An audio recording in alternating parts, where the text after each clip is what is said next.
That dopamine number everyone quotes? It's from 3 people. 250%. That's the number every influencer quotes.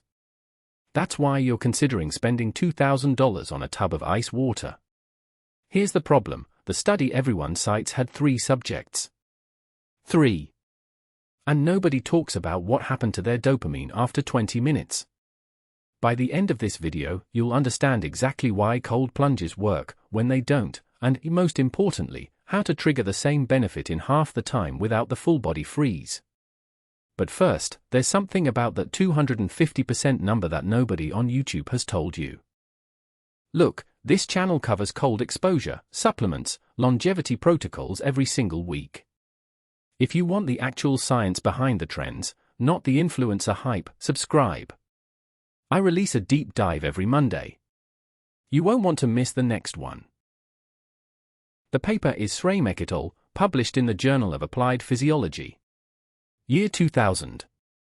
23 years ago. The researchers took 3 healthy young men. They submerged them in 14 degrees Celsius water, that's 57 degrees Fahrenheit, up to their necks. Then they measured plasma dopamine, norepinephrine, and adrenaline at multiple time points. And what they found changed the biohacking world forever. Dopamine peaked at 250% above baseline. That's where the internet stops reading. But look at the rest of the graph. The peak happened at the end of cold exposure, around 20 minutes. Then the researchers kept measuring. And here's the part nobody quotes: within 30 minutes of leaving the water, dopamine had dropped 60%. Within 2 hours, it was back to baseline almost exactly. So what did the study actually find? Cold exposure does raise dopamine. Significantly. But temporarily.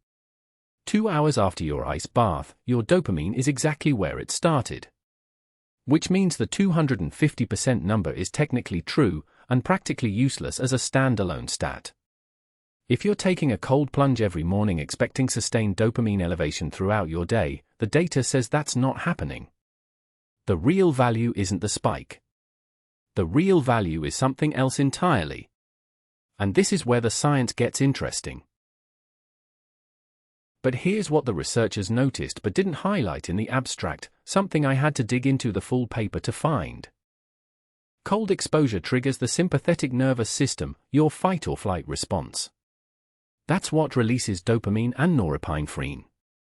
Your brain interprets the cold as a threat, floods your system with catecholamines, and you feel alert, sharp, alive.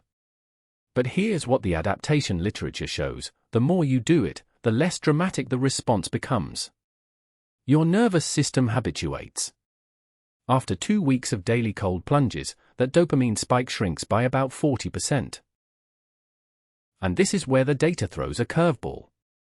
A 2010 study from the European Journal of Applied Physiology compared cold water immersion to a completely dry intervention, paced breathing at 6 breaths per minute, the same rhythm used in Wim Hof breathing. The breathing group showed a 160% increase in norepinephrine. No cold water required. The breathing technique alone produced almost as much catecholamine release as full-body ice immersion. Which means the cold might not be the active ingredient at all. The active ingredient might be the breath. Let me explain why this matters for your dopamine. When you hold your breath or breathe slowly under cold stress, your CO2 levels rise. That triggers the locus coeruleus, a tiny nucleus in your brainstem that regulates arousal and attention. The locus coeruleus is directly connected to your dopamine pathways. Activate it, and you get the same neurochemical cascade that the ice bath triggers. The cold amplifies the response because it adds physical stress on top of the respiratory stress. But the breathing is the actual driver. The cold is just the amplifier. If this breakdown of the actual science is giving you a clearer picture than what you've seen on other channels, hit that like button.